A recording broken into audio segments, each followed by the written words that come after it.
Es fundamental porque, por ejemplo, venía yo pensando por el camino que en Córdoba existe una tradición que es no convocar un comité provincial en enero, a ser posible tampoco en febrero, porque está la campaña de la aceituna. Como sabéis, las mujeres han sido absolutamente excluidas del trabajo agrario por la mecanización del campo. Por tanto, eso a las mujeres no les afecta. Sin embargo, en Córdoba no existe una tradición importantísima que es no convocar ningún comité provincial en la temporada del ajo, donde sí que trabajan muchísimas mujeres, teniendo en cuenta que en Montalbán tenemos uno de los centros de producción de ajo más importantes de Europa y del mundo. Esto empieza a pensarse ahora y tenemos que tenerlo en cuenta porque, como señalaba ayer uno de los talleres, los hombres nunca necesitan justificar su ausencia, no pueden venir y punto. Mientras que las mujeres estamos permanentemente justificando nuestras ausencias y nuestras presencias. Y eso es lo que tiene que cambiar con esta asunción de responsabilidades por parte de las mujeres, cuidar nuestra agenda, cuidar que en definitiva las formas de actuar sean diferentes. Y yo espero, sinceramente, estar a la altura. Toda esta introducción sirve también para disculpar la inasistencia de muchas mujeres de la provincia que no trabajan en el campo porque están excluidas, pero por eso mismo tienen una dedicación especial a los cuidados, no solo porque tengan que cuidar de sus familias, sino también porque trabajan muchas de ellas en el ámbito de la dependencia, que es el ámbito al que nos han dejado acceder fuera del campo agrícola. Por eso pido disculpas por ellas y agradezco enormemente la asistencia de todas las que estáis aquí y de todas las que habéis estado todo un fin de semana sabiendo cómo sé lo difícil, lo absolutamente imposible que a veces es que faltemos un fin de semana de nuestra casa. Así que bienvenidas todas a Córdoba, bienvenida especialmente a la otra secretaria provincial de Andalucía, a Natalia Robles, y espero que en la próxima edición de la Jornada Feminista seamos al menos 2 más. Así que vamos a empezar con esta última mesa de diálogo que se denomina Feminismo y Democracia, romper el contrato sexual para un nuevo marco de convivencia, y que trata fundamentalmente de la mercantilización del cuerpo, sexo, amor, familia, propiedad privada y Estado, y nuevo proceso constituyente.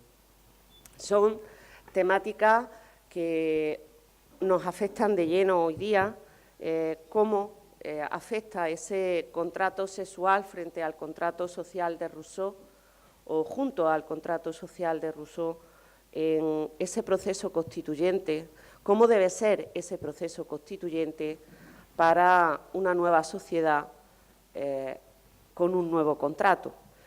Y para eso tenemos a Roberta Poletti, miembro del Italian Feminist Magazine Board de WWF, Donna Women Fem, perdón por mi pronunciación, que se encuentra sentada en el extremo, a Paula Garbín, secretaria del área ideológica del PK, que se encuentra sentada en el otro extremo, Julia Hidalgo, dirigente del PC y expresidenta del Movimiento del Movimiento Democrático de Mujeres, que se encuentra situada aquí a la derecha, a la otra izquierda, y finalmente Patricia García Espín, investigadora del Instituto de Estudios Sociales de Andalucía, y esa que se encuentra situada a mi izquierda. Así que vamos a dar comienzo con una breve, espero, intervención de cada una de las ponentes para seguir con un debate posterior. Sí decir que a las 12:30 debemos terminar porque tenemos una actividad muy bonita, muy reivindicativa que realizar, así que a las 12:30 deberíamos estar en la puerta para esa actividad, con lo cual todo se acelerará un poquito. Y sin más, hecho ya el tiempo necesario para que todo el mundo entre, le paso la palabra a Roberta Poletti. Muchas gracias, Roberta, por estar aquí con nosotras. Muchas gracias. Soy Roberta, soy italiana, vengo de Roma y soy miembro de esa revista, DWF, Donna, Woman, Femme. Ahí hay algunas copias si quiere, es por vosotras.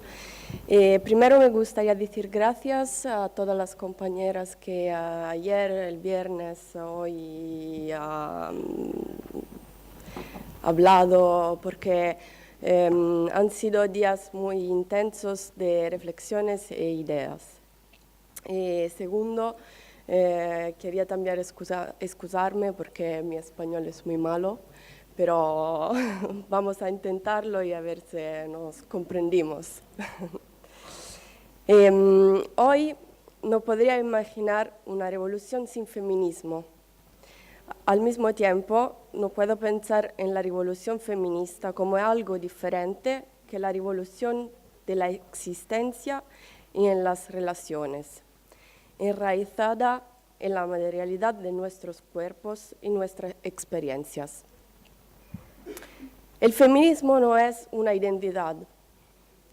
Solo podemos convertirnos en feministas mediante una metamorfosis que producimos en nosotras mismas, en nuestras relaciones, en las palabras y en el mundo.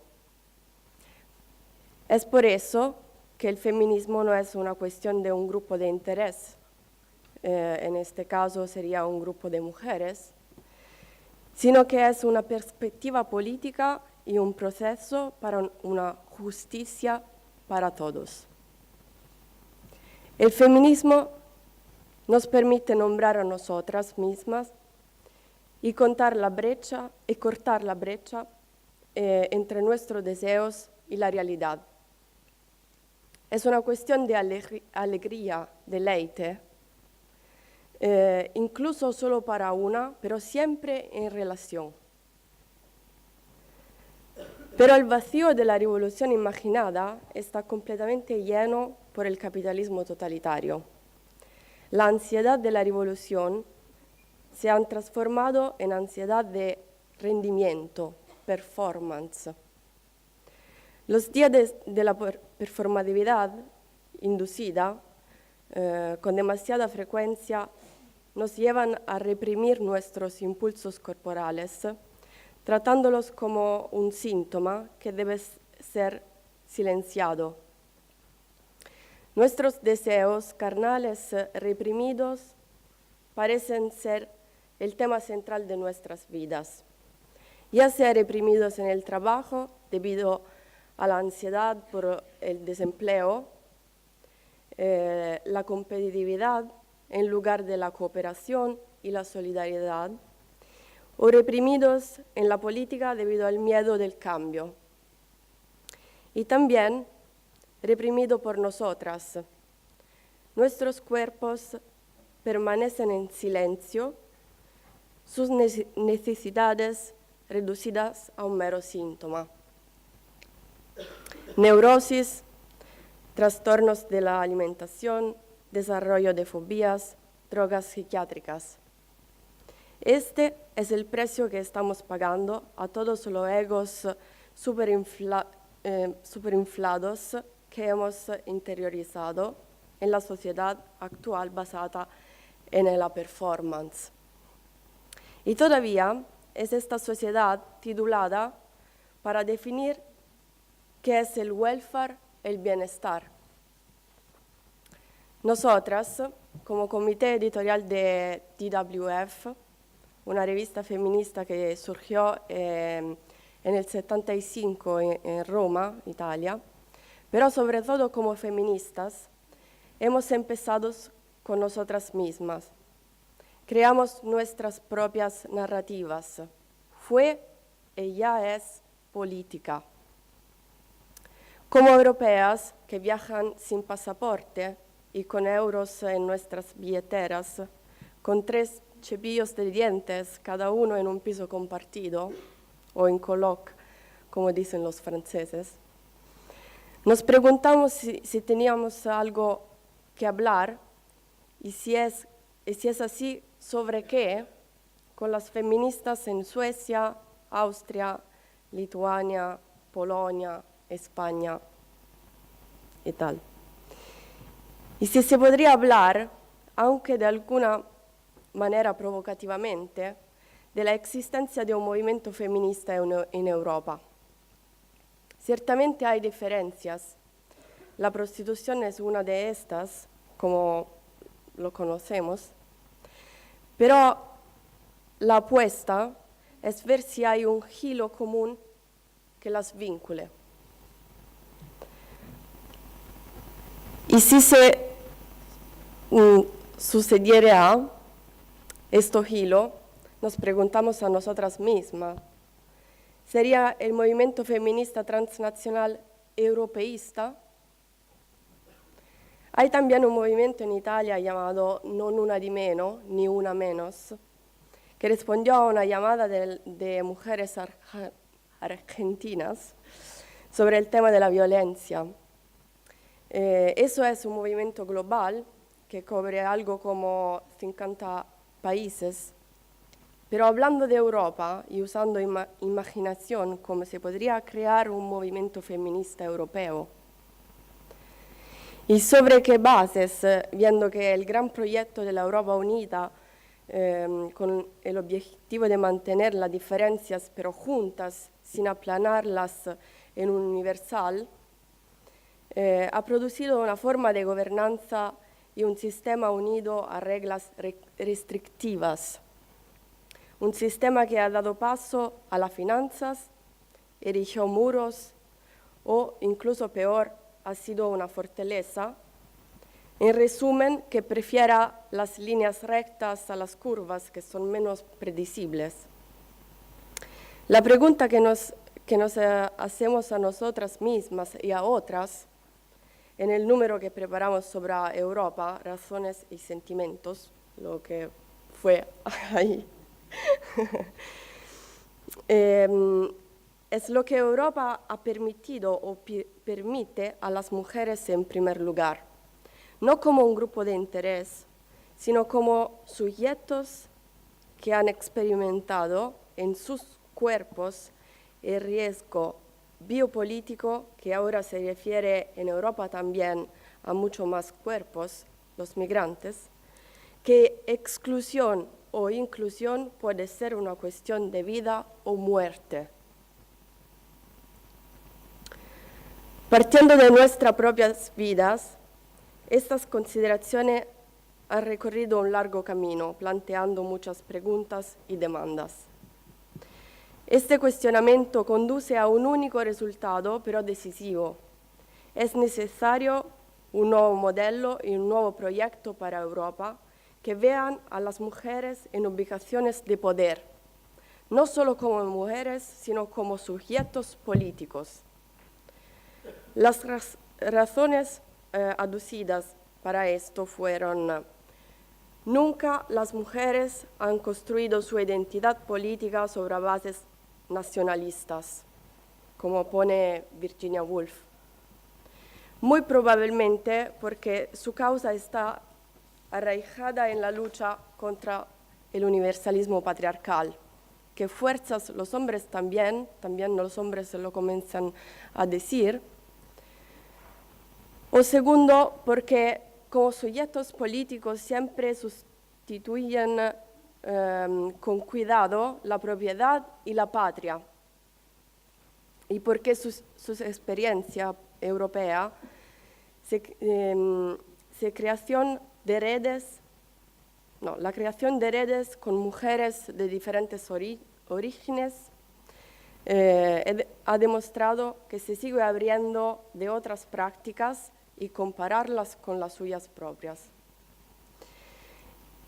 Estar en relación que es una de las primeras prácticas, entre otras, que las feministas en la historia han nombrado, significa que lo que o quien está en relación conmigo es algo o alguien que me concierne. Este es el primer paso que puede definir y construir la solidaridad y, en consecuencia, romper el contrato sexual. Un contrato donde las mujeres siempre han estado subordinadas a los hombres en favor de un intercambio real. Algunos estudios han nombrado la feminización del trabajo para indicar la extensión a los hombres de las condiciones de trabajo generalmente reservadas a las mujeres, como los trabajos precarios, mal pagados y sin protección.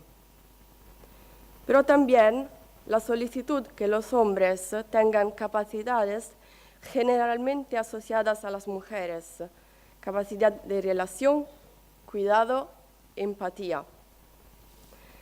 La feminización del trabajo significa no solo la expansión cuantitativa de las mujeres en el mercado laboral, sino también el uso productivo de la capacidad de relación y cuidado, históricamente más pronunciada entre las mujeres, formadas durante siglos en el papel reproductivo. Sin embargo, estas condiciones no se han originado a partir de las crisis económicas iniciadas en el 2008, sino que se han desarrollado a la luz de los cambios que ocurren en el mercado laboral en la transición del Fordismo al postfordismo, con la explosión del trabajo cognitivo y la proliferación de contratos atípicos. Las mujeres nunca han sido incluidas completamente en el mercado laboral de manera formal, aunque de haber siempre trabajado. Históricamente no han construido su identidad sobre el puesto desempeñado en el trabajo. Esto coloca a las mujeres hoy en una condición privilegiada y autorizada para pensar un nuevo sistema para hombres y mujeres, incluso reconociendo que el puesto de trabajo y las consiguientes satisfacción son cosas que deseamos en nuestras vidas. Lo que el capitalismo totalitario ha comprendido muy bien es que traemos al trabajo nuestras pasiones, nuestras experiencias, hechas fuera de los lugares donde trabajamos. Tiempo para pensar, para regenerarse, para experimentar, para planificar. El capitalismo ha aprendido que es necesario y fructífero para sí mismo también. Pero también es en nuestra alegría, nuestro deseo, nuestro derecho humano. Un tiempo fuera de la productividad, un tiempo no productivo.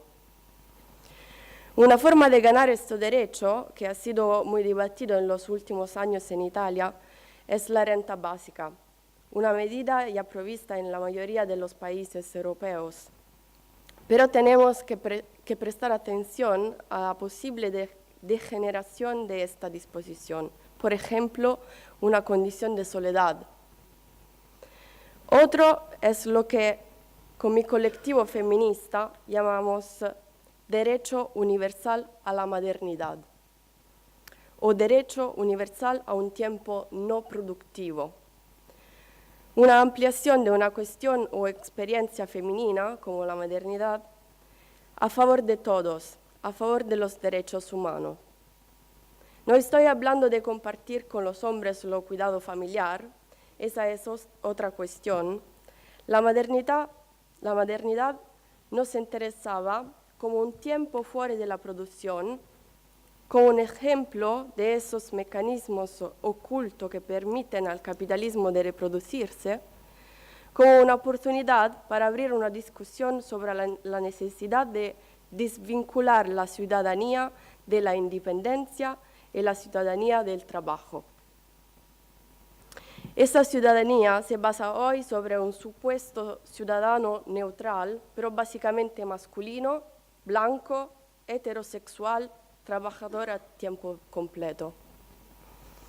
Los derechos deben concebirse a partir de los cuerpos, de lo que yo, un ser humano, puedo, pero no necesariamente quiero y debo experimentar.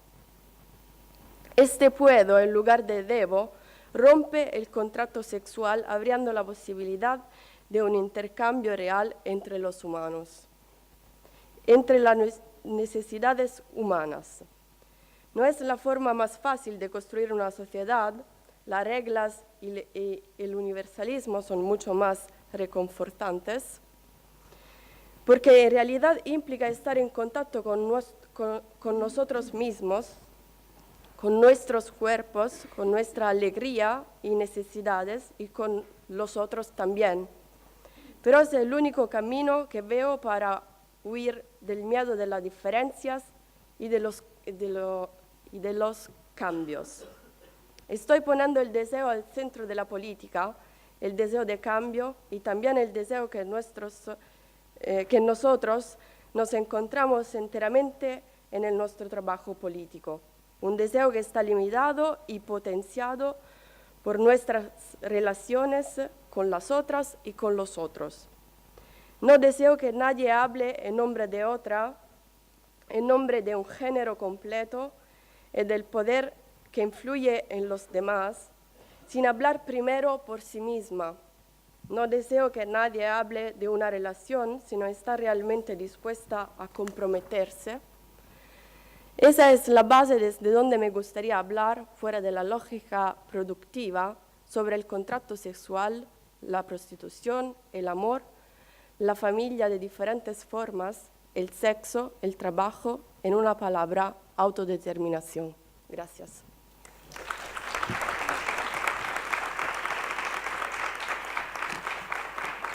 Muchas gracias, Roberta. Pasamos ahora a la exposición de Paula, si seguimos en el mismo orden, si os parece que está puesto en el programa. Sí. Hola, buenos días. En primer lugar, agradeceros a todas que estéis aquí, porque demuestra el interés que mostramos por intentar transformar el mundo, ¿no? Para mí es un honor que el área feminista me haya invitado a formar parte de esta mesa y además para hablar de un tema que, como todas las que me conocen aquí, que no sé si son muchas, saben que me apasiona y que he practicado en primera persona. Yo he intentado personalmente romper el contrato sexual. Pero el problema está en que no son solo las actitudes que una puede mostrar ante la vida, sino la institución. Y a mí me gustaría empezar la intervención diciendo que, en realidad, de lo que voy a hablar, casi todas lo sabéis porque lo coreáis todos los 8 de marzo, todo noviembre, en fin. Me gustaría que, si fuéramos capaces, porque estamos así todavía un poco dormidas parece, de contestarme a una pregunta que es: cuando vamos por la calle y oímos patriarcado y capital, alianza criminal. Eso es lo que voy a decir. Vamos a ver, ¿cómo se ha revestido esa alianza criminal para conseguir convencer a las mujeres, e incluso muchas, profundamente alienadas e inspiradas por ella, se hayan dejado seducir?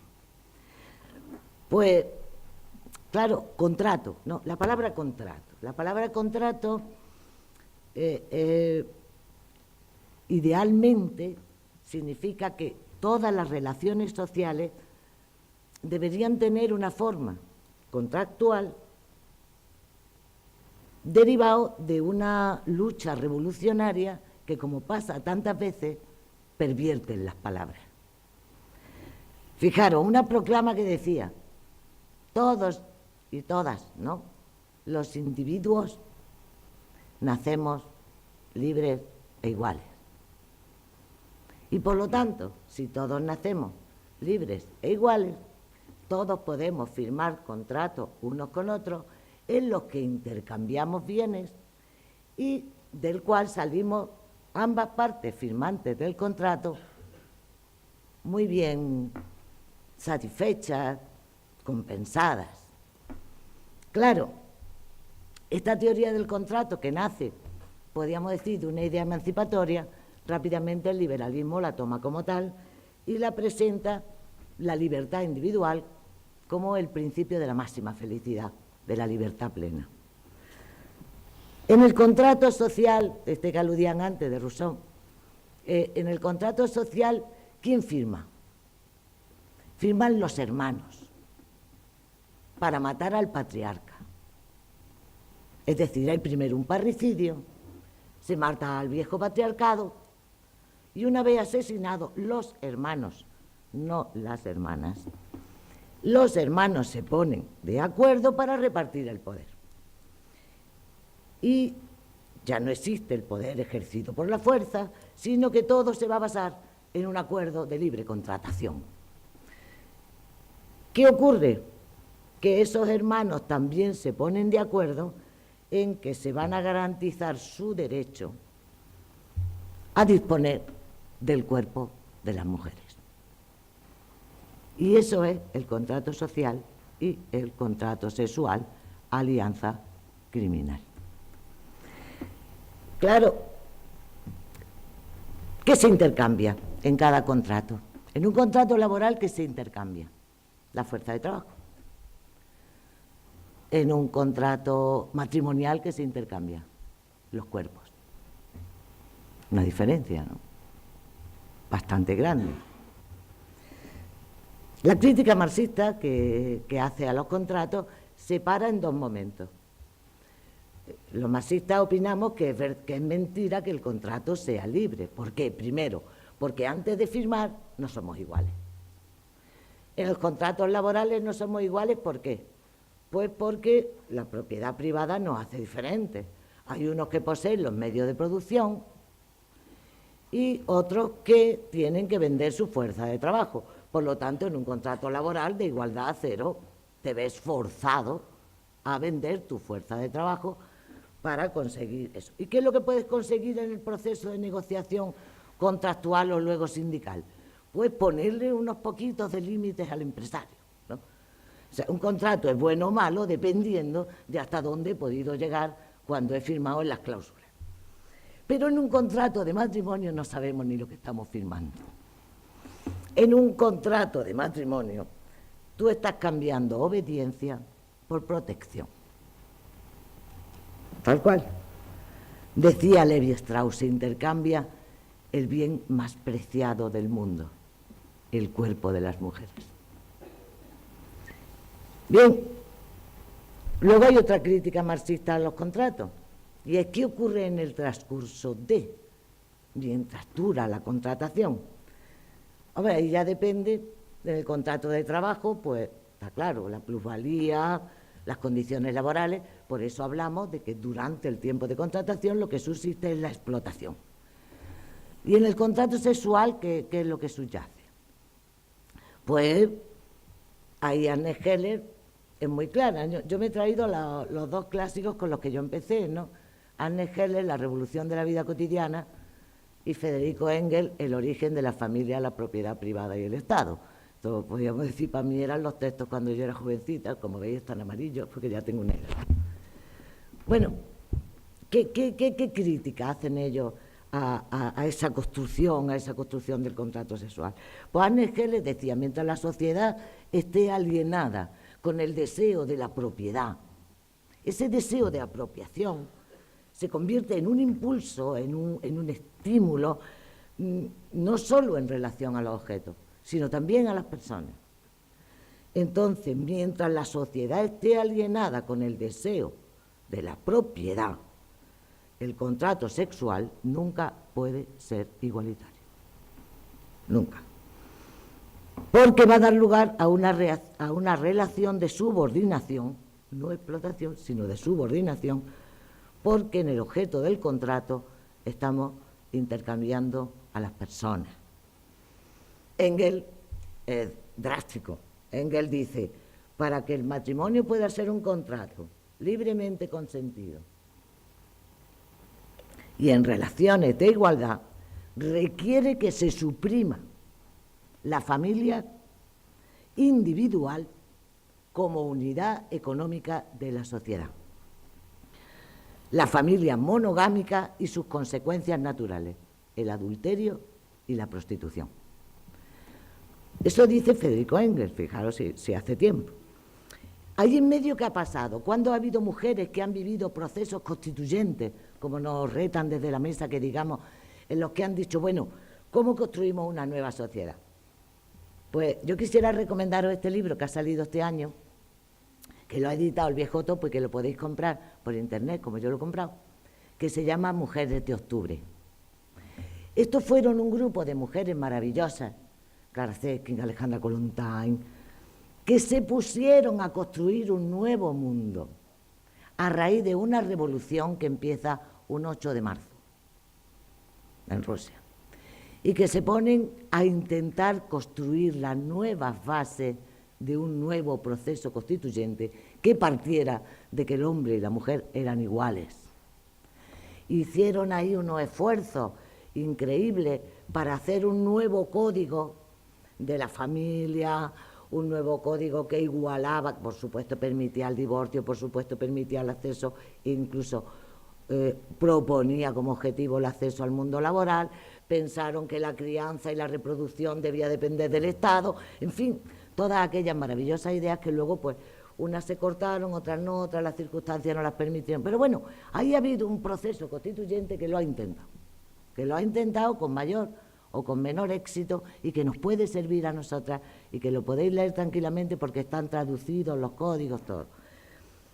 Bien, pero ahora mismo la lucha del movimiento feminista a lo largo del siglo XX nos ha puesto en unas condiciones muy diferentes de la Rusia zarista o muy diferentes de las que vivieron nuestras madres en pleno franquismo, ¿no? Y esto, unido a los cambios tecnológicos, ha hecho que sea menos evidente lo de que la mujer es inferior, es subalterna.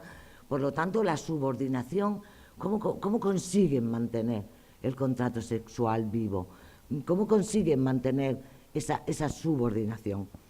Pues uno de los argumentos es el amor romántico, que luego hay muchas chicas aquí jóvenes que yo sé que solo han trabajado mucho y que puede ser uno de los temas con los que se ha ido, aquello de la media naranja, en fin, todas esas cosas, de me siento incompleta, aquello de, ay, ¿cómo voy a salir sola con 20? No, voy sola porque no voy con ningún varón. Ese tipo de cosas que forman parte de nuestra alienación actual, aparte, por supuesto, del concepto de la propiedad, que está profundamente instaurado, ¿no? Eso es lo que consigue que sigan manteniendo ese contrato desigual entre las mujeres. Porque si examinamos los tres tipos de contrato sexual que hay, que son el matrimonio, la prostitución y la maternidad subrogada, vemos que en todos hay una comunidad. 4 minutos me quedan. Que el objeto del contrato es el cuerpo de la mujer. Si públicamente se está diciendo que el objeto del contrato es tu cuerpo, eso nunca va a ser olvidado. No va a ser olvidado incluso cuando irrumpes en el mundo laboral, porque irrumpe en el mundo laboral una persona que se vende. Por lo tanto, cualquiera está en condiciones de decirle, tú qué pintas aquí, y eso se llama el acoso laboral, el acoso sexual. Esta tía que pinta aquí. El otro día se despertó llena de semen una militar, ¿no? Lo había oído en las noticias. ¿Por qué coño pinta esta tía aquí? Entonces, no es discriminación, no es discriminación. Vamos a llamar a las cosas por su nombre. Es disciplina patriarcal. Te estás saliendo mona del plato y te tienes que volver a donde te corresponde. Y qué decir ya, si decimos que una situación de igualdad o de necesidad, o no sé cómo llamarlo, le llaman algunos terapia, ¿no? El hecho de que, pobrecito, hay que desahogar el sexo y más vale que relacionemos esto con un contrato libre en el que ya no compro el cuerpo para toda la vida hasta que nos divorciemos, sino que lo compro por horas, ¿no? Que podríamos decir que es el contrato de la prostitución. Pero, claro, como estamos metidas en ese mundo donde eso suena constantemente, cuando queremos acceder al espacio público, tampoco se nos comprende, porque ahí se ha visto en el juicio de la manada claro como el agua, ¿o no lo habéis visto? Qué difícil es explicar la diferencia entre consentir y la sumisión forzada. Qué difícil es, ¿verdad?, para un juez poder ver la diferencia. He tenido que estar todavía pensando, creo. Qué difícil es entender que no es no. Y porque los hombres exigen poder acceder al cuerpo de las mujeres por dinero. Hombre, todos sabemos que el capital y el patriarcado, esos aliados criminales, quieren convertirlo todo en mercancía. Nuestros cuerpos enteros y nuestros úteros en particular cuando es necesario, que es el caso de la maternidad subrogada. Bueno, pues no te voy a comprar entera, no voy a realizar el acto sexual contigo, pero solamente voy a alquilar tu útero una temporadita, que, en fin, y lo vamos usando y más o menos igual. Entonces, ¿qué podemos hacer nosotras en ese proceso constituyente? Abolir, no permitir lo de la maternidad subrogada, abolir la prostitución, bien. Y con el matrimonio, ahí me gustaría, y con esto acabo, detenerme un momento. ¿Puede ser redefinido?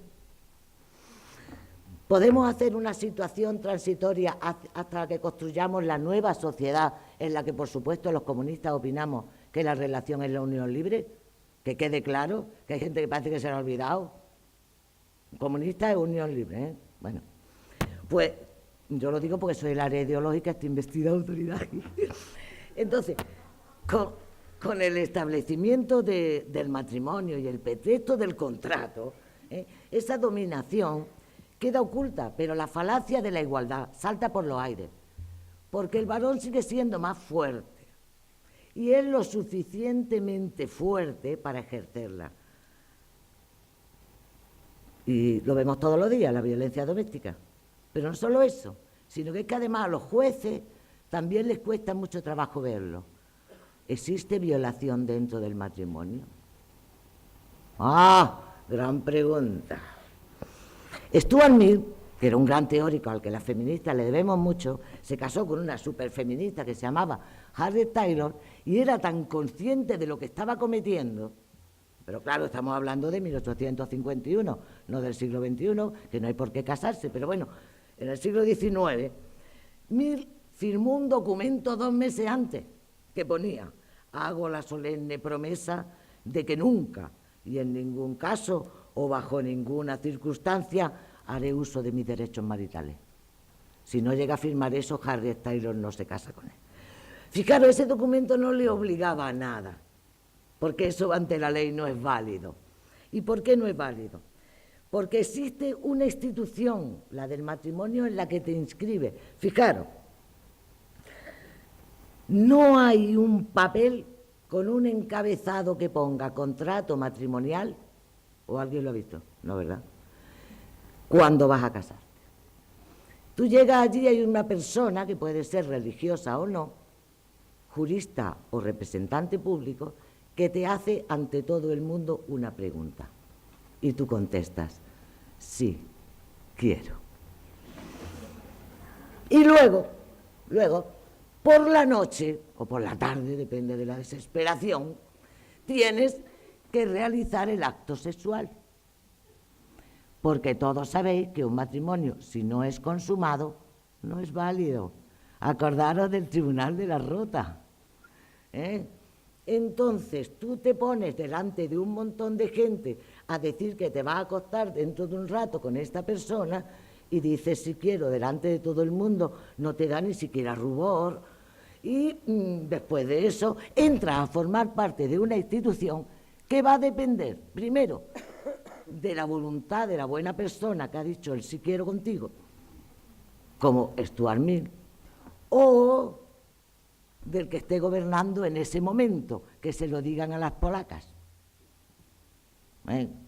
Por lo tanto, yo no puedo firmar un contrato que no he leído, ni puedo ponerme en una situación que voy a depender de la buena voluntad del colega o de si estamos dispuestas a asaltar el Palacio de Invierno. Nada más y muchas gracias.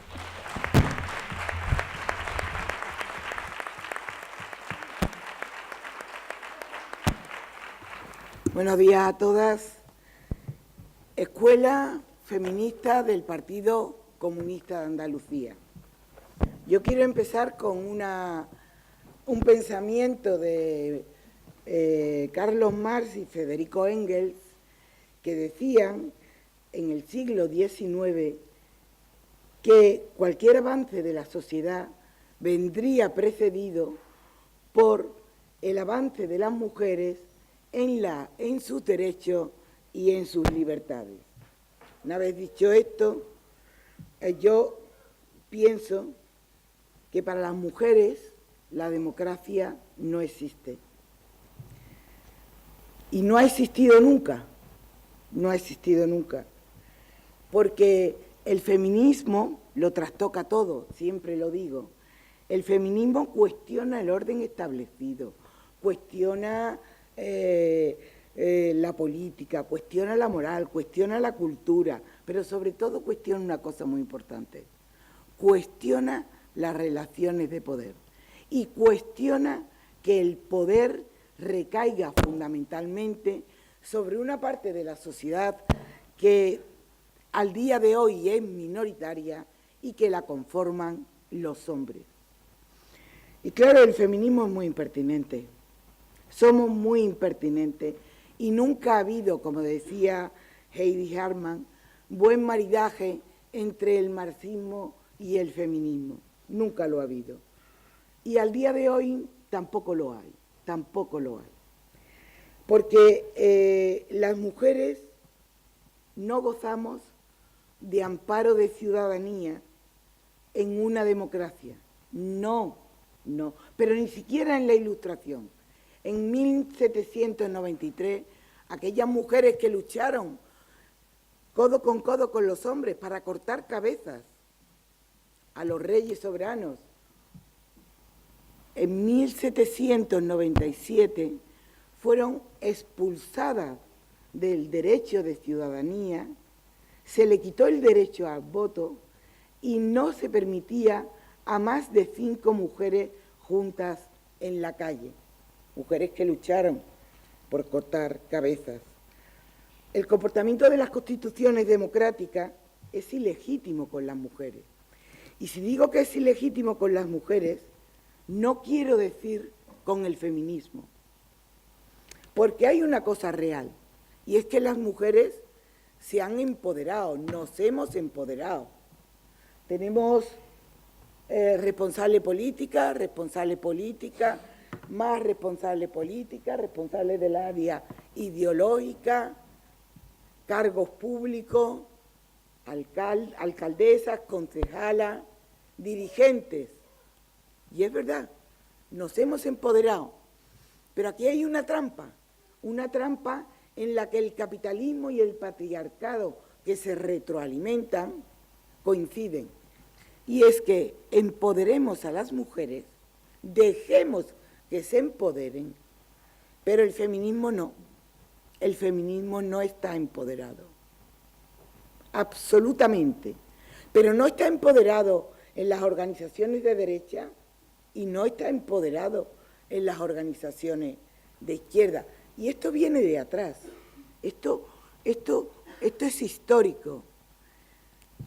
Hay una anécdota que no es una anécdota, es en 1907, cuando Clara Zetkin, una revolucionaria, una de las muchas mujeres que hicieron posible la revolución de 1917, reunida en una sala de la sede, baja el camarada Vladimir Ilich Lenin y le dice que cómo es posible que en esos momentos revolucionarios le haya llegado a sus oídos que las mujeres en ese salón hablan de sexo, hablan de relaciones con el marido, hablan de la cotidianidad de la vida del hogar, que cómo es posible, que eso no puede ser. Y ahora estamos en otra cosa. Sin querer, y me conocéis algunas, no todas, pero sin querer juntar churras y merinas, algo parecido digo que no tiene nada que ver Lenin con Rajoy, para que me entendáis bien, caramba,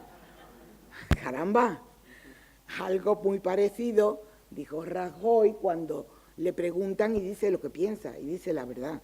Brecha salarial, no nos metamos en eso. Pero es que viene Rosa Luxemburgo, y siguiendo las teorías de Marx, de que hay que crear un hombre nuevo, para hacer una revolución, ella dice, de acuerdo, pero creemos también una mujer nueva, una mujer libre, una mujer que tenga capacidad económica, independencia económica, que no esté sujeta, como ha dicho Paula antes, al contrato sexual. Luchemos por el amor libre, porque esto no se puede aplazar. Y si esto se aplaza, se tendrá que aplazar la revolución. Bien, pues al día siguiente, en el salón donde se iban a reunir las mujeres, a cuyo frente iba a estar a Rosa Luxemburgo, apareció un cartel que se decía: se aplaza la reunión de mujeres. Mañana hay reunión de hombres solo. Y la historia sigue, y nos sigue contando, no anécdotas, nos sigue contando realidades. Lo he dicho también muchas veces. En el 15M, la única pancarta que se arrancó por un energúmeno y que fue aplaudida fue aquella pancarta que decía: la revolución será feminista o no será. ¿Bien? O las guerrillas girls, hablando del MoMA, del Museo de Arte Moderno de Nueva York, ¿no? Decían: tendremos que ir desnudas al museo, porque en el museo hay un 5% de artistas mujeres y un 85% de desnudos de mujeres. Por lo tanto, tendremos que ir desnudas. ¿Por qué cuento todas estas anécdotas? Que no son anécdotas, que son historias. Porque estamos cayendo en trampas en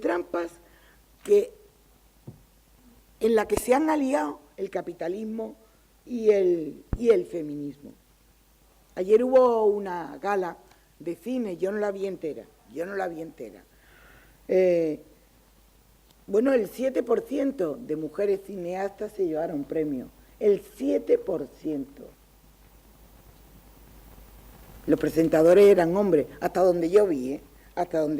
Y encima se le hace un homenaje o se le da un premio a Woody Allen. Ya me diréis, queridas camaradas, queridas amigas, si no estamos cayendo en las trampas que nos pone el capitalismo y el patriarcado que se retroalimenta. Porque el marxismo-feminismo lo que hace es que subsume al régimen dentro del Estado, sea este autoritario o no, da igual, sea autoritario o no. Y lo que hace es una perversión, porque asume las posiciones feministas, pero las asume para el Estado, para el poder, y no deja al feminismo desarrollarse, no lo deja. Las democracias están legitimando las diferencias en la aplicación de la normativa. Creo que se ha hablado estos días. ¿Tenemos los mismos derechos las mujeres que los hombres? No, ¿verdad?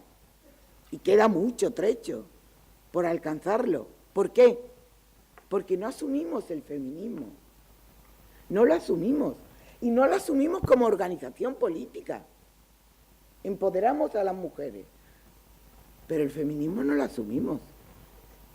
No lo asumimos porque no somos conscientes fundamentalmente no nosotras las feministas, sino los hombres dirigentes, de que el feminismo no es solo una teoría política, ideológica, es una práctica de emancipación y de liberación, pero de toda la sociedad en su conjunto. Es verdad que la democracia es la condición indispensable para la liberación de la mujer, evidente, pero es insuficiente, absolutamente insuficiente, porque no asume el feminismo. Y es lo único que nos puede liberar al conjunto de la sociedad. No sé qué tiempo me queda. 5 minutos. 5 minutos. Uf. Bien. Siendo generosa. Bueno, vale. Pues, partiendo de la base de la indispensabilidad del feminismo para cualquier desarrollo de la sociedad en su conjunto, tenemos que decir que para la construcción de un proceso constituyente o se cuenta con el bloque de género o no habrá proceso constituyente y habrá seguramente una democracia insuficiente, una democracia parcial como la que vivimos ahora, una democracia incompleta y no habrá un proceso constituyente sin el bloque de género. Porque las mujeres, la mitad de la sociedad o más de la mitad de la sociedad, somos protagonistas. Tenemos que ser protagonistas y tenemos que tener derechos de ciudadanía. Aquí se ha hablado en esta escuela de brecha salarial, de contrato sexual, se ha hablado de falta de derechos, se ha hablado del derecho a decidir sobre nuestros propios cuerpos y van avanzando, van avanzando. ¿Cuánta gente, entre comillas, progre, gente no, hombres, fundamentalmente, entre comillas, progres, alquilan vientres de alquiler? Y se les ríe la gracia, se les ríe la gracia. Y no hay que olvidar que nosotras, y gracias a nosotras las mujeres, el Estado se ahorra el 13% del Producto Interior Bruto. Y me diréis, ¿en qué? En cuidados, en limpiar, en fregar, en planchar, en cocinar, en pensar qué se pone al día siguiente. ¿Cuántas mujeres no se acuestan y siguen trabajando? Los hombres a lo mejor cogen un libro y son capaces de leerlo. Las mujeres nos acostamos y decimos, mañana, con lo que tengo, ¿qué pongo? ¿Qué les doy? Por lo tanto, no hay democracia para las mujeres. No la ha habido a través de la historia, porque no solo los partidos de derecha, sino los partidos de izquierda no han asumido el feminismo como una teoría política, ideológica, sin la cual es imposible la transformación de la sociedad. Flora Tristán decía, tengo a todo el mundo en contra. Nosotros tenemos a todo el mundo en contra. Ella decía, tengo a todo el mundo en contra. A los hombres, porque quiero la liberación de las mujeres, y a los empresarios porque quiero la liberación de los trabajadores. Bueno, en el siglo XXI y en la Andalucía de hoy, a lo mejor no decimos una cosa exacta, pero decimos algo muy parecido. Por tanto, yo quiero terminar, pero quiero terminar dejando buen sabor de boca. O lo voy a intentar,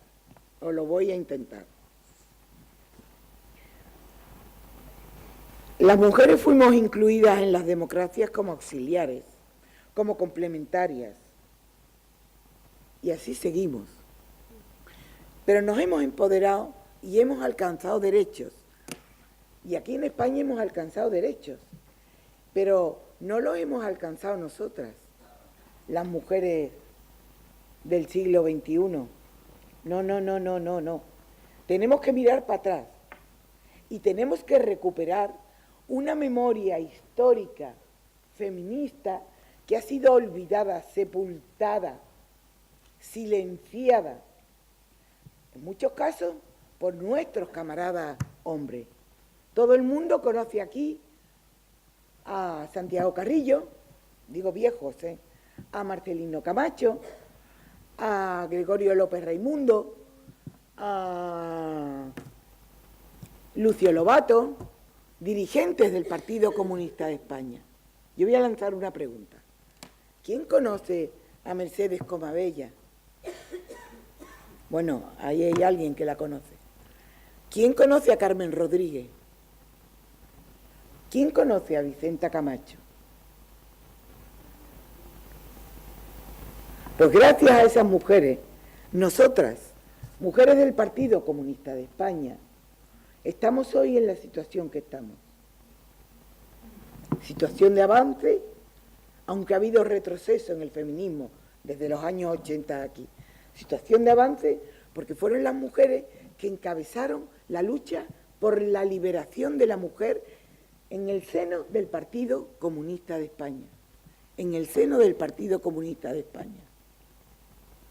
Fueron las heroicas mujeres del movimiento democrático de mujeres, que cuando dejaron solo la labor de la solidaridad con hombres, con niños, con presos, y dijeron, vamos a pararnos, vamos a reflexionar, porque ahora toca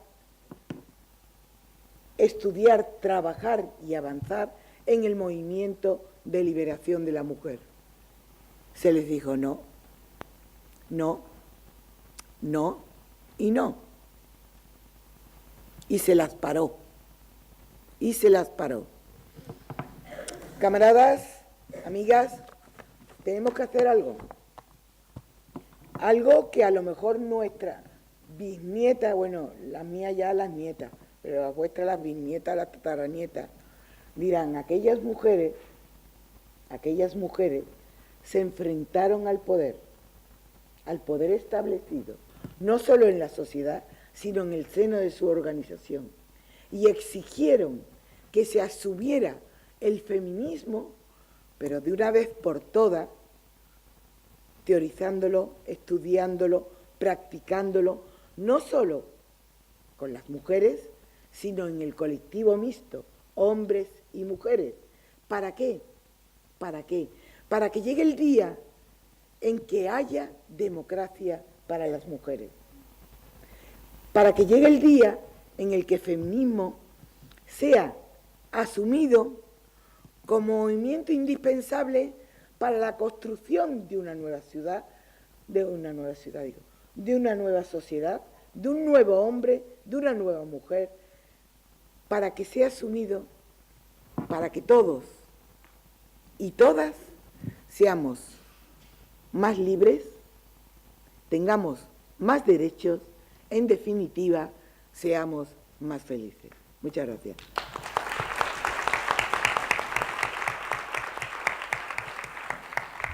Pues yo primero quería agradecer la invitación, especialmente a Irma y a Toni, que estaban por ahí en algún sitio, y decirles que es para mí muy especial que me hayáis invitado, porque me estaba acordando estos días que cuando yo vine de mi pueblo, de Murcia, a la Juventud Comunista de Andalucía, uno de los primeros eventos con los que nos encontramos fue la Conferencia de Lucha contra el Patriarcado, que además fue una movida muy gorda, porque en ese momento hacer algo así era algo verdaderamente polémico. Se había que pelear incluso para que los compañeros aceptaran que tenía que haber un proceso de conferencia política interna para discutir la cuestión del patriarcado. Entonces, bueno, no sé si alguna de las que estáis aquí recordáis ese proceso, pero para mí fue particularmente aleccionador a mis 18 años. Así que, bueno, pues es un momento bastante especial para mí porque me ha hecho rememorar esos momentos duros y alegres por otra parte. Bueno, pues mi intervención, yo quería ponerle un título, no sé si veis bien, se llama La participación de las mujeres de clase trabajadora como hecho heroico. Y en lo que es mi intervención voy a intentar mostrar por qué pues eso, nuestra participación es nada menos que un hecho absolutamente heroico, aunque bueno, es verdad que hemos mejorado algunos aspectos, pero creo que todavía podemos hablar de nuestra participación como un hecho excepcional, entre comillas, ¿no?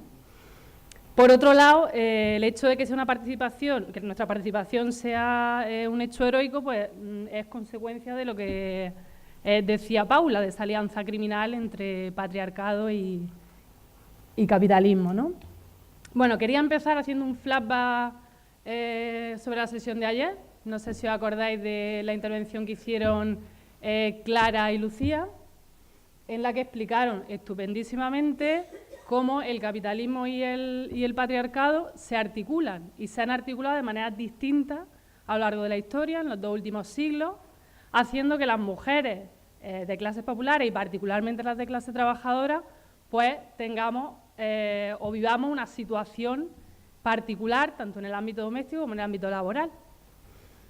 En el momento presente, esa alianza criminal de capitalismo y patriarcado nos deja en una situación bastante mala.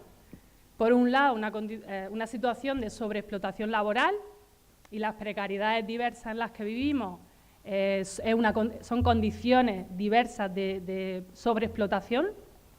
Y por otro lado, vivimos en unas condiciones de sobrecarga de trabajo reproductivo, que aún sigue, conjunto de tareas de diversos tipos, y no solamente el cuidado de niños, diversos tipos de cuidados que acabamos o que seguimos teniendo asignadas a las mujeres, entre otras cosas porque no hay un sistema público estatal serio que haya absorbido las tareas de cuidado. O sea, sigue siendo una reivindicación histórica. Entonces, bueno, en ese contexto, en esa alianza entre capitalismo y patriarcado, sobre explotación laboral y sobrecarga de trabajo, en ese contexto es donde las mujeres de clase trabajadora, de clases populares, tenemos que participar.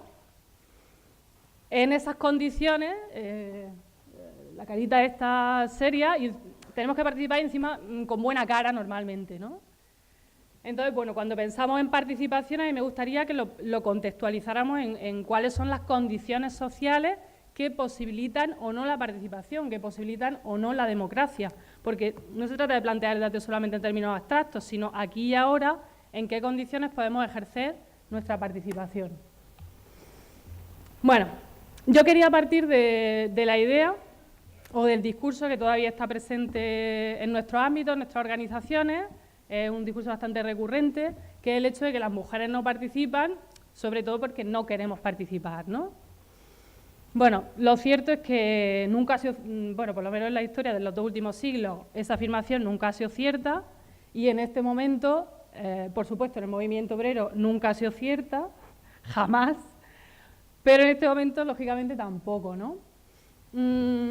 Yo quería dar algunos datos sobre participación de las mujeres. En lo que es participación electoral, actualmente no existe brecha de género. La brecha de género es la diferencia de participación entre hombres y mujeres en distintas actividades políticas, ¿vale? Lo que sería en participación electoral, actualmente no hay un comportamiento electoral muy distinto entre hombres y mujeres, si acaso desde el punto de vista ideológico, pero no cuantitativamente. O sea, las mujeres participamos en número igual que los hombres, ¿no? Luego hay otras actividades políticas en las que todavía sigue existiendo una brecha importante, y aquí incide lo que hablábamos anteriormente, esa situación de precariedad y sobrecarga en los cuidados. Actividades como, por ejemplo, ir a manifestaciones, acciones de protesta, colaborar con alguna organización, es decir, estar en un partido. Actividades que son políticas que son más costosas, en ellas sigue habiendo una brecha de género, pero esa brecha ha disminuido muy significativamente en los últimos 20 años. Es decir, actualmente, no sé si se ve bien, pero en todas las actividades políticas que suelen registrarse en las encuestas, encontramos una brecha de género de máximo del 10%. Por ejemplo, en ponerse en contacto con un político, las mujeres lo hacen un 10% menos que los hombres. En el resto de actividades, la brecha de género ha disminuido tanto que la diferencia de nuestro comportamiento político siempre es menor que del 10%. ¿Vale? Estos datos no están completamente actualizados porque quería encontrar un gráfico sintético y no he encontrado ninguno más actualizado, pero bueno, probablemente esos datos incluso han mejorado. Vale. Digamos que esas son las actitudes generales de la población. Eso no está controlado por clase social. es de las mujeres en general. Entre otras cosas porque no tenemos estudios, que, por lo menos en España, que aborden de manera sistemática cuál es el comportamiento político de las mujeres de clase trabajadora. Eso aquí, por alguna razón, o quizá por muchas razones, está totalmente invisibilizado. Bueno, no tenemos ni siquiera datos sobre eso, ¿no? Hay algunos de comportamiento electoral, pero de otro tipo de comportamientos políticos directamente no existen, ¿no? Digamos que la brecha de género es más contundente cuando vamos y miramos los datos de las organizaciones. Por ejemplo, mujeres afiliadas a partidos políticos. Pues he cogido estos datos del Instituto de la Mujer. La gráfica es un poco rara porque tenemos también muy pocos datos, ¿no? Pero lo que se ve es que si miramos qué pasa dentro de las organizaciones, el nivel de afiliación de las mujeres, no digo de participación activa, digo de afiliación a partidos políticos, representa en torno al 35%, está en una media del 35%, ¿vale? De Izquierda Unida, por ejemplo, no he encontrado datos, por eso la cifra para en 2002, pero efectivamente en 2002 había también un 30 y pico, cerca del 35%, ¿vale? Yo lo que digo es que estamos en la ley, en los últimos años, pero en la última década estábamos en la ley de oro del 35%, porque parece que no, que la participación de las mujeres se ha quedado ahí, se ha mantenido ahí y parece que no consigue repuntar hasta superar el 40%, si estamos a un 35% continuamente. Similar si vemos los datos de afiliación a sindicatos. No sé si se ve bien, pero bueno. Lo que vemos es que desde los años 90 se ha incrementado muchísimo la presencia de mujeres afiliadas, repito, no estamos hablando de participación activa, simplemente de presencia física. Pues se ha incrementado muchísimo la cifra de mujeres, pero aún así estamos todavía a niveles del 35%.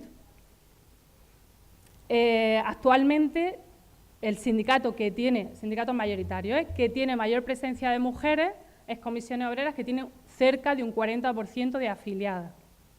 ¿De acuerdo?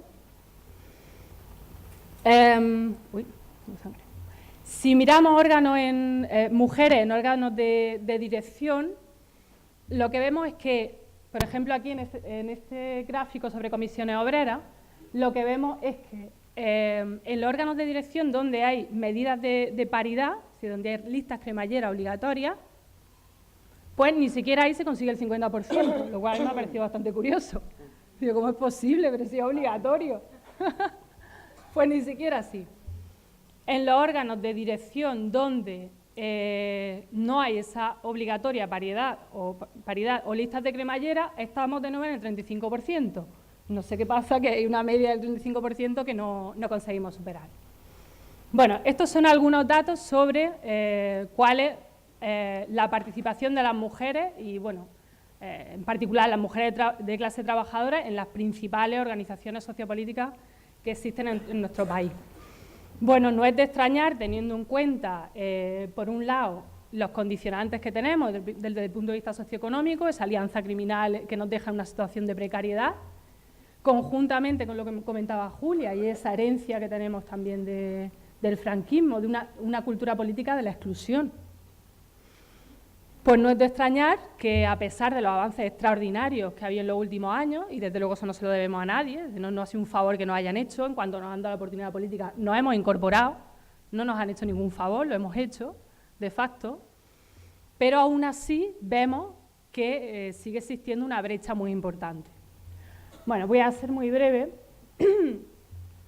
También es interesante ver qué ocurre dentro de las organizaciones políticas. Otro lugar común que escuchamos frecuentemente es el hecho de que las mujeres no nos implicamos, ¿no? Las mujeres no hablan, las mujeres no quieren hablar, ¿verdad? Que las mujeres tienen dentro de las propias organizaciones un papel subordinado.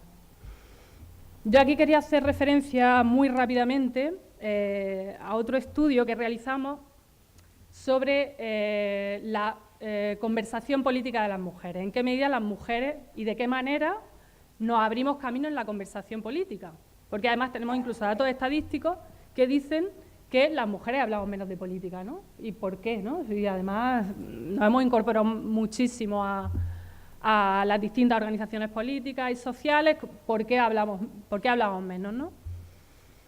Pues hicimos un estudio con grupos de discusión. Los grupos de discusión son como unas entrevistas grupales, hay entre 6 y 10 personas, y en esos grupos invitamos a 10 personas, normalmente mitad hombre o mitad mujer, pero los grupos suelen ser mixtos, no paritarios. Entonces lo que intentamos ver en qué condiciones las mujeres hablan más, o por lo menos hablan igual. Y bueno, voy a contar 2 datos, 2 flash de los grupos de mujeres de personas de clase trabajadora, ¿vale? ¿Qué es lo que veíamos? Pues lo primero, que en los grupos donde había más hombres, por ejemplo 4 hombres y 3 mujeres, pues los hombres hablaban entre 3 y 4 veces más que las mujeres. Y lo que veíamos es que había estrategias de autosilenciamiento, las mujeres venimos silenciadas de casa, pero especialmente lo que se daban eran estrategias masculinas de silenciamiento, entre otras las que conoceréis, el mansplaining, los hombres me explican, y las dinámicas constantes de interrupción e ignorancia de las intervenciones de las compañeras, es decir, una estrategia de obstrucción sistemática sobre las intervenciones de las mujeres, que las pobres intentaban ahí decir algo, pero es que no había manera, los compañeros no, y eso tiene que ver con el tema del contrato sexual. O sea, ahí se estaba escenificando allí el contrato entre los hombres para no dejar hablar a las compañeras. Y acabo ya. En otros grupos, en los grupos paritarios, donde había mujeres y hombres, tenemos algunos casos en que las mujeres hablaban aproximadamente igual que los hombres. Por ejemplo, un 40% de control sobre la conversación, o llegaban a hablar como 1,3 veces más que los hombres de promedio. ¿Qué veíamos en estos grupos? Como cuestiones fundamentales y que creo que nos tienen que hacer reflexionar sobre cómo incorporamos a las mujeres a nuestros procesos políticos. Primero, eran mujeres de clase trabajadora con una ligera politización de sus circunstancias personales. Y pongo un ejemplo, una señora que había tenido un caso de maltrato de violencia de género. Ella había vivido un proceso personal que le hacía interpretar la realidad política desde esa politización de su situación personal. El Estado me desampara, las instituciones me descuidan. Entonces había una cierta politización de circunstancias personales. En segundo lugar, dinámicas de apoyo mutuo entre mujeres. Las mujeres se dan cuerda, se escuchan, se tiran, incluso teniendo opiniones distintas y contrapuestas, se tiran la cuerda para poder emerger en la conversación y no ser arrolladas continuamente por los hombres. Y finalmente, pues estas dinámicas más igualitarias se dan sobre todo en grupos donde había mujeres politizadas, es decir, mujeres que han tenido un entrenamiento previo, y eso pues nos da una cierta capacidad para hablar en público. En suma, pues la necesidad de paridad, de entornos paritarios, de entrenamiento y de lógicas de apoyo mutuo. Y bueno, para acabar muy rápidamente, pues creo que para poner en práctica desde luego estos principios vamos a necesitar como poco tomar el Palacio de Invierno. Y lo tendremos que hacer por nosotras mismas. Nada, gracias.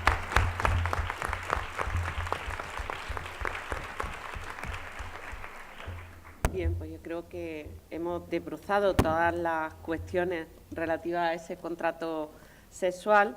Se abre un turno de palabra, yo creo que deberíamos abrirlo rápidamente si lo que queremos es participar en esa actividad reivindicativa para la que, por cierto, están disponibles camisetas al módico precio de 7 euros.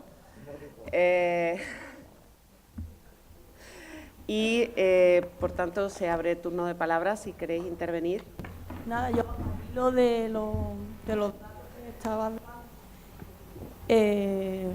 ahora, bueno, me acerco más. Como responsable institucional en la provincia, tuvimos una asamblea hace poco y nos dividimos en varios grupos. El mío, pues obviamente era institucional, ayer lo comentaba con la compañera de Acción Política, y efectivamente somos más mujeres que nos hemos incorporado a ser concejalas, pero, por ejemplo, en institucional, pues en un grupo de 20 y tantas personas, conmigo éramos 5 mujeres. Sin embargo, en Acción Política, que es más, vamos al batalleo y vamos más tal, había más mujeres que hombres. Entonces ahí lo que hablábamos ayer, ¿no?, es que efectivamente nos hemos incorporado, hacemos las listas cremalleras, pero todavía no nos atrevemos o no terminamos de dar el paso de vamos a presentarnos para alcaldesa, vamos a presentarnos para estar en la toma de decisiones digamos, en este caso de la organización, ¿no? Entonces era también como un dato que, bueno, en la praxis, porque no tengo más datos de otras provincias o de otros territorios, pero por aportar ese dato que, por ejemplo, si se da en mi territorio o cuando se ve el número de alcaldesas que hay en la provincia, pues no sé, Málaga de 103 municipios, pues creo que serán en torno a 20, no llegarán alcaldesas. Entonces, eso que también lo tuviéramos en cuenta, solo eso. ¿Se oye? Sí. Es que lo del micrófono me impone mucho y me pone un poco nerviosa. Bueno, solamente por hacer una primera reflexión, si se me ocurren más cosas ya. Bueno, agradecer las jornadas, ayer estuvieron estupendas y hoy también, y esto sirve de refuerzo, de recargar las pilas, y siempre es agradable, aparte de llevarte materiales para documentarnos, pues llevarnos la experiencia de muchas mujeres. Solamente un poco en la intervención de Paula, creo que habría que hablar todavía más, vamos, lo ha explicado muy bien lo de fuerza de trabajo, deberíamos hacer también un análisis del tema de lo público, porque ha hablado de lo de fuerza de trabajo, las mujeres venden la fuerza de trabajo, y en el ámbito de lo público están muchas mujeres, porque todo esto está relacionado con todo lo que estamos hablando. Cuando se permiten los principios de igualdad, mérito y capacidad, ¿quién se saca luego las plazas? Las mujeres, no es por nada. Lo que pasa es que no estamos en los órganos de dirección, claro, hemos llegado más tarde, entonces habría que completar. Y dentro de lo público lo mismo. ¿Qué roles asumimos las mujeres? Pues lo mismo, y por eso también te cuesta también, aparte de tus circunstancias personales, familiares, te cuesta también llegar un poco. Y luego, una de las cuestiones que se ha dicho aquí, tenemos que recuperar la memoria de nuestras mujeres, porque claro, las mujeres que hoy estamos en una posición ventajosa, ha sido gracias a nuestras madres y nuestras abuelas. Gracias al esfuerzo y la lucha de nuestras madres y nuestras abuelas, sino, y gracias a que tenía una carrera, pues un día me puedo sacar una plaza, ¿no? Eso por un lado. Y luego por otro, otra de las cosas que se ha dicho, que la mujer cuando somos contestatarias, y las mujeres siempre han sido contestatarias, como han podido, cada una a su nivel. Hay mujeres que se han callado y era el hombre el que llevaba el mando, pero decía, tú cállate, y de otra manera han hecho. Claro, cuando la mujer avanza, eso lo ha pasado en el partido, en todo, habían temas feministas, temas que ponen en la agenda, porque es que hay que tener una concepción feminista, si no esto no cambia y no avanza. Siempre se la ha parado porque somos peligrosas. Y un poco eso, hacer una primera reflexión y agradecer a vuestras intervenciones. ¿Pasamos a esta banda? No, ella... primero van allí.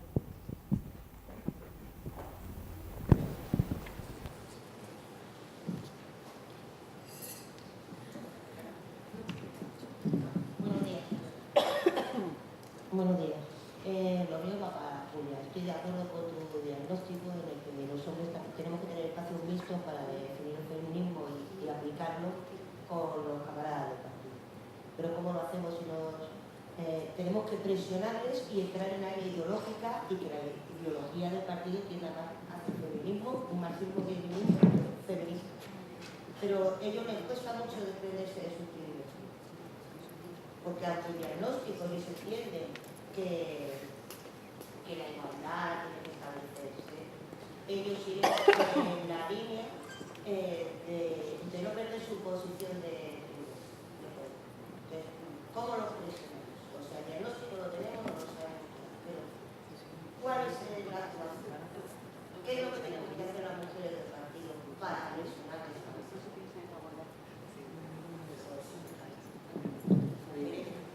Seguimos primero con las preguntas y ya luego vamos. ¿Me toca a mí? Sí. Bueno, pues yo agradecer a todas las ponentes, ha sido muy interesante y sobre todo da mucho ánimo. Nos sentimos reconfortadas, las que estamos en la lucha diaria en el partido nos sentimos muy reconfortadas por vuestra ponencia. yo me iba a referir un poco a lo que decía Patricia sobre el tema de... se dice que las mujeres no hablan porque no quieren hablar. Casualmente ayer venía en el panfleto en el que se ha convertido El País, el periódico El País, un artículo sobre cómo ya se ha acuñado incluso un término para decir que los hombres interrumpen continuamente a las mujeres cuando hablan, mansplaining. Además del mansplaining, que son los hombres que pretenden explicar mejor que nosotras cuando hablamos, porque nosotras no somos capaces de explicarlo, evidentemente. Ahora ya se ha acuñado también el mansplaining, es decir, la costumbre inveterada y ya viral de los hombres de no dejarnos terminar de hablar cuando estamos en reuniones. Por lo visto, es una costumbre que tiene incluso es decir, el presidente de los Estados Unidos cuando habla con Theresa May. Y pues claro que muchas veces las mujeres no hablan, porque o se nos hinchan los ovarios y entonces le decimos deja ya de interrumpirme y déjame hablar, y se puede liar en una reunión, o bien para evitar exabruptos, muchas acaban callándose. Porque lo he vivido yo con la costumbre tradicional de levantar la mano en una reunión y esperar al turno de palabra, pero es que el turno de palabra a la mujer no le llega casi nunca, si no protesta. No me ven, y yo no soy transparente, se lo digo, mira que seré muchas cosas, pero transparente no. Porque a mí nunca me llega el turno. Tomadlo bien. Y cuando te llega, mansplaining. Inmediatamente salta alguien que en ese momento se le ocurre otra cosa que a lo mejor no tiene nada que ver con el tema de la reunión, pero tiene que interrumpir porque la mujer está hablando. Entonces, pues, ¿qué nos queda? Pelear, ¿verdad? Mucha pelea.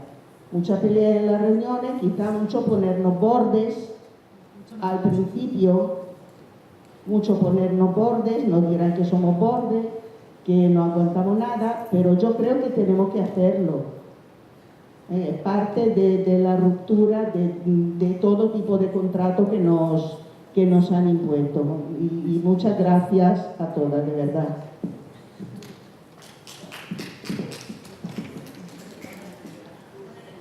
Vamos a seguir el turno. Agradecer a la organización, a la jornada y a la comunidad. Y luego deseo una experiencia de una asociación personal, si me lo permitís, se llama Asociación de Mujeres Psicólogas Feministas, en el que tenemos un proyecto que se llama Comunica, que hacemos que las mujeres nos cuenten cualquier experiencia personal o cualquier emoción, y eso anima muchísimo. Empiezan contando un hecho de su vida que haya sido significativo y todas van interviniendo, y este proyecto lo llevamos por todas las asociaciones y foros de diputación. Y bueno, me parece un proyecto muy interesante para que todas las que tengáis asociaciones animéis a la participación de la mujer, a la comunicación y a empoderarse desde ese ámbito y ese ámbito tan pequeño.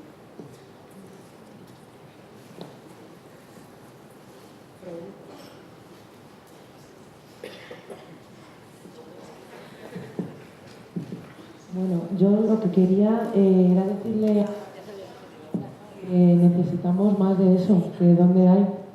¿El qué? Os he enseñado de esa información sobre la participación para profundizar creo que esto va y viene. Que donde podemos mirar este tipo de información sin tener que hacer nosotros las gráficas, o sea, si hay un sitio realmente donde ya nosotras podamos utilizarlo, porque por ejemplo estamos trabajando en lo que dice la compañera del tema de comunicación, y sería interesante también porque los números también generan conciencia, ¿no? Entonces, bueno, te agradecería si nos das. Y luego, por otro lado, a mí yo tengo una contradicción, porque yo entiendo que esto es un trabajo en donde nosotros tenemos que dar un paso adelante, pero los hombres tienen que dar un paso atrás, pero yo estoy como la cara esta que has enseñado, estoy muy cansada, entonces no tengo tiempo para enseñar a los hombres, o sea, quiero dormir. Entonces, me gustaría pensar entre todas cómo lo hacemos, porque al final yo siento que encima a mí me exigen y yo es que no tengo tiempo. Entonces, a mí me gustaría de qué manera, desde el partido, cómo desde el partido lo planteamos sin que esto lo que nos suponga sea otra sobreexplotación, otra carga de trabajo y otra explicación todo el tiempo de todo. O sea, ellos tienen para mí que irse a pensar. O sea, igual que nosotras pensamos nuestra deconstrucción de nuestro género o nuestro sexo o como se llame, que es muy difícil todo eso también, que ellos lo piensen, ¿vale? Y luego hablamos. Pero a mí personalmente me produce contradicción tener que enseñarles. Gracias. Bien, pasamos a la respuesta o a las reflexiones de las ponentes. A mí me da muchas ganas de intervenir, pero me tengo que morder la lengua. Así que, porque estáis vosotras. Así que empezamos por Paula, por ejemplo. Bueno, ahora sí os pido que os contengáis. Sí, tú avísame en cuanto lleve 2 minutos. Vale. Vamos a ver. La alianza criminal tiene 2 vertientes. Una que es la división sexual del trabajo, que lo estuvimos viendo ayer, ¿no? Cuando, o sea, el productivo para ellos, el reproductivo para nosotras, y ahí está viendo las fricciones y las contradicciones que hablaban las compañeras ayer. Por la tarde también se había hablado de que dentro del mundo laboral nosotros somos mayoría en las administraciones públicas. O sea, yo no he querido insistir en esas cuestiones para no reiterar, ¿no? Pero claro, aquí sí era lo que había que hablar, era la otra división, la división sexual del espacio entre el público y el privado. Cuando Keynes les dice lo privado es político, rompe de forma radical con esa división de los espacios. Pero el sistema está preparado para mantenernos en esos espacios. Y por eso el problema de la estrategia del gamberro, que decía la Maquina, ¿no? Es decir, hay varias formas de hacernos minusvalorar y sentirnos subordinadas, que son, uno, no verte cuando pides la palabra, que es muy común, aunque parezca mentira. 2, cuando estás hablando, interrumpirte. 3, pedir la palabra detrás de ti para explicarte lo que quieres decir. 4, no meterte nunca en el resumen. Es muy importante, O sea, yo he estado en comités federales, del PC cuando se llamaba federal, ahora se llama central, pero bueno, y cuando hacían el resumen decían frases textuales mías, pero a mí no me mencionaban. En cambio, sí decían, como ha dicho fulanito de copas, incluso le ponían en su boca mis palabras, me las robaban. Todo eso lo hemos vivido. Como ya ese diagnóstico está hecho y la dirección andaluza, y ahora voy a hablar como secretaria, la dirección andaluza ha hecho un plan de trabajo que estará llegando a las agrupaciones con un vídeo donde estos temas salen, porque el área feminista los plantea con toda claridad. Hay un compromiso agarrado a la pared del área interna de que vamos a hacer estrategias para que no vuelva a ocurrir. Yo rogaría que grabarais estos casos con el móvil y los paséis al área interna. Y el que no cumple los acuerdos del partido, pues habrá que hacer un expediente. Yo digo para que la gente no se canse. Dejarnos a las jefas que castiguemos duramente.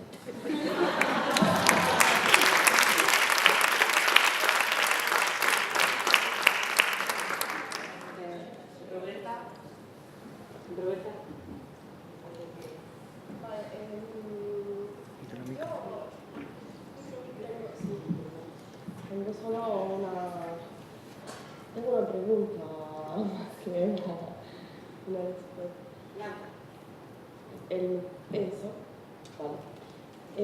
La pregunta es sobre la democracia, porque nosotras hablamos todas de democracia y también la democracia está con el capitalismo y con el patriarcado, ¿no? Así que mi pregunta es, qué democracia vamos a pensar para una libertad de mujeres? Porque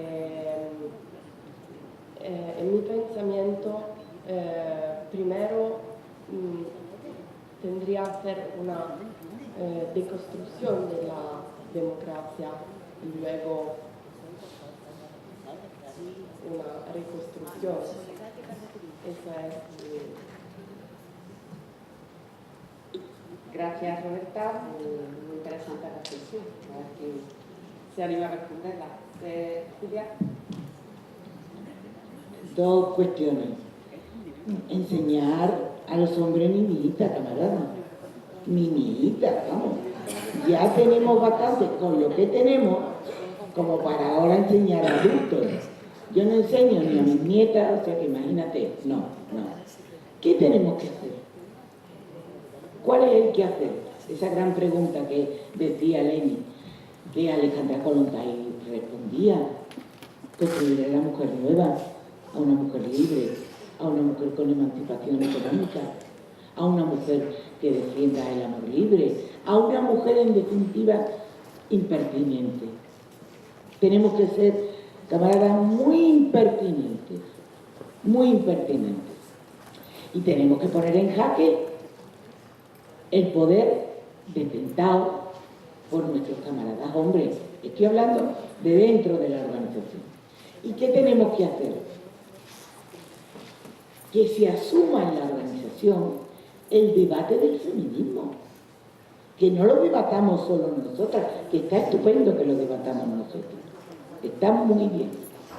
Pero si este debate no se amplía y no va a los órganos de dirección y no va, camarada, al comité central, no se hace un comité central o conferencias, miles de conferencias del movimiento obrero, de la vivienda, y del feminismo, Claro, porque es que si no se asume, es una teoría. Inés Arrimada lo decía muy bien cuando hablaba de la huelga. Esta huelga feminista es ideológica, puramente ideológica. Si no se asume ideológicamente el feminismo por un colectivo mixto, no podemos transformar la sociedad, no podemos transformar esta democracia incompleta, esta democracia semifalsa, en una democracia real, donde los dos géneros tengan igualdad de derechos. No la tenemos. Se hacen las constituciones ya pensando en que nosotras, las mujeres, somos auxiliares, somos complementarias. Ahorramos el 13% en España, no sé en Italia, pero en España el 13% al Producto Interior Bruto. Y eso viene muy bien al Estado, viene muy bien a las organizaciones políticas. Yo solo tengo una experiencia y termino enseguida. Una experiencia de 1985, ya lloví. El área de la mujer de Izquierda Unida planteó, primero las comunistas en un comité central del Partido Comunista de Andalucía, que todas las cabezas de lista de las provincias a una autonómica iban a ser mujeres, porque había que romper. Y ya lo creo que rompimos, y ya lo creo que liamos. A partir de ahí se consiguió lo que era impensable un año antes. ¿Sabéis por qué? Porque estábamos poniendo en jaque el poder masculinizado. Y a partir de ahí algo cambió, ¿verdad, Paula? Sí, yo soy candidata a una alcaldía y todo. A partir de ahí algo cambió. Fue duro no, fue durísimo, fue muy amargo. Estamos en otros tiempos, pero camaradas, a ser impertinentes y a poner en jaque el poder detentado por la masculinidad.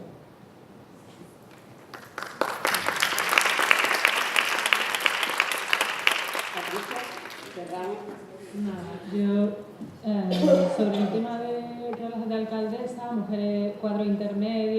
No he querido meter ningún dato sobre eso, solamente los de comisiones obreras, porque son tan escandalosos que temía que nos fuéramos de aquí a ver más cosas.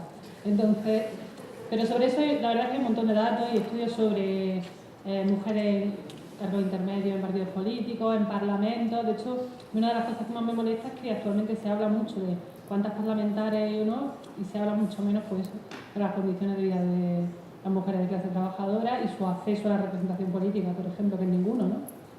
Entonces, pues sobre eso es verdad que hay un montón de datos y tenemos en este momento bastante información, ¿no? Y luego sobre lo que también de datos, que me preguntabas por ahí, pues, a ver, datos fáciles y accesibles en el Instituto de la Mujer, la mayoría de los que yo he cogido son de ahí, muy fáciles, ¿eh? Hay unas tablas de Excel, en porcentajes, esos son muy fáciles. Y luego hay muchos estudios actualmente, incluso en castellano, sobre la participación política de las mujeres. No tanto con control de clase, que yo no creo que no lo he visto, pero hay muchísimos estudios ahora. Entonces, bueno, pensando un poco por internet y tal, seguro vas a encontrar información, pero ya te digo, datos básicos, CIS, porque sabes lo que... Sí, CIS y Instituto de la Mujer, que también trabaja con datos del CIS. Ahí hay un montón de documentación. Y nada, si tienes curiosidad de algún aspecto en concreto, pues nada, me escribe y yo intentaré recomendarte a alguien que haya estudiado eso. Bueno. Creo que es importante, en todo lo que hemos hablado este fin de semana, el planteamiento, aquí hemos tenido 4 mesas que han hablado de muchos aspectos, de casi todos los aspectos que les voy a abordar sobre feminismo, y no se trata simplemente de que sean unas notas formativas y que luego nos vayamos aquí pues, muy reforzar sobre la necesidad de cambiar las cosas. Uno de los elementos claves que además ha tocado esta mesa es la participación. Nos toca fortalecer y tomar estas herramientas formativas, políticas e ideológicas y actuar.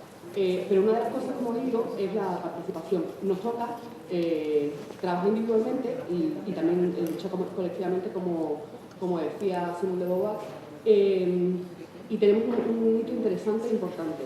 Hemos planteado que vamos a elaborar ese manifiesto feminista que tiene que ser un poco la base del avance de nuestros documentos de Partido sobre el Feminismo y que además luego tienen que dar pie a la elaboración de un programa feminista un poco más concreto, y para esto consideramos que es importante que lo construyamos entre todas, de forma que este hito formativo pueda ser un inicio. Nos hemos encontrado hoy en este fin de semana 150 camaradas, tenemos que seguir incorporando a las que quedan y reforzar nuestro trabajo de una a una y de todas. Entonces, el planteamiento de nosotros que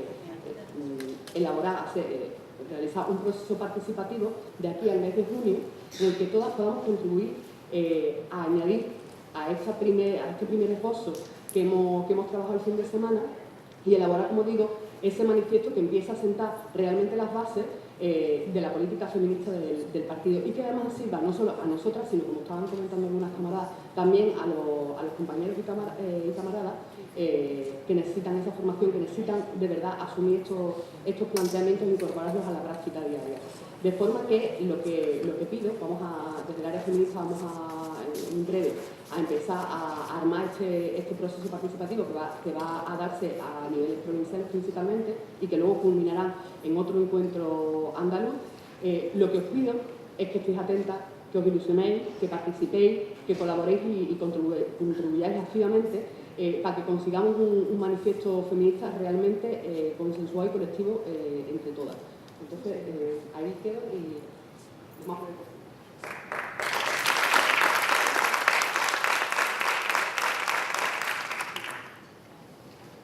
Bueno, voy a intentar ser lo más breve porque tenemos que estar en la calle.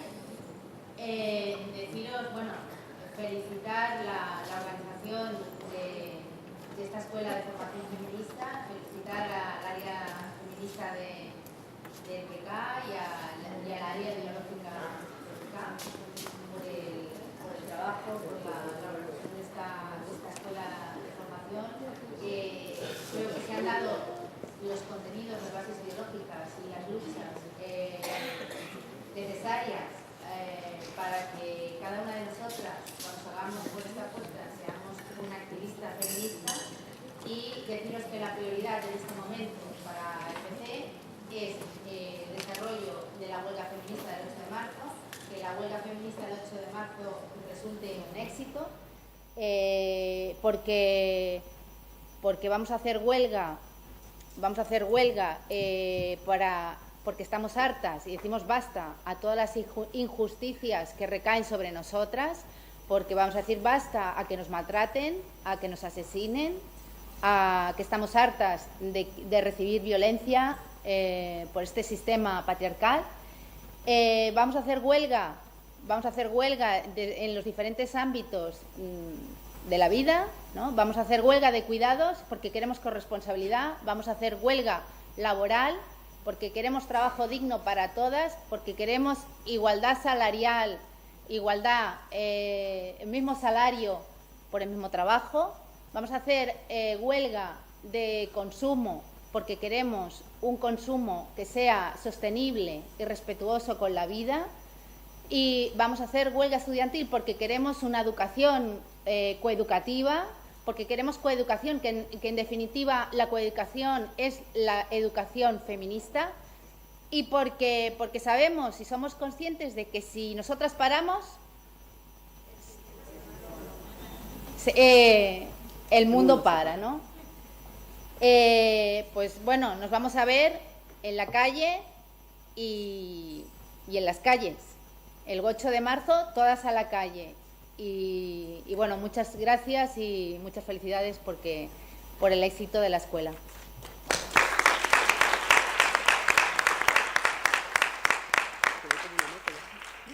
Bueno, pues yo también, con mucha brevedad, quería en primer lugar daros la enhorabuena por lo bien que os habéis portado en la escuela.